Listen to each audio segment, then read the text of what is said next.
What is web hosting and how does it work? Understanding web hosting is a significant piece of laying out your presence on the web. What is web hosting? It is a safe spot to store online substance. The code, pictures, recordings, and text that include a site all must be put away someplace. None of us could consistently access anything on the internet without a reliable automated vault. Because of this, hosting is among the most fundamental components of developing a digital presence for everyone, from large corporations to small-scale personal websites. How really does web hosting work? Web hosting administrations work by keeping up with steady and secure extra rooms.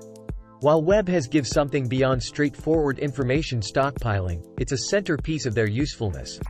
Has store information on equipment called web servers, which takes into account simple upkeep and access by online clients. We hope this provided you with a basic grasp of web hosting and how it works. Please let us know in the comment if you like this video and sharing. Thanks for watching.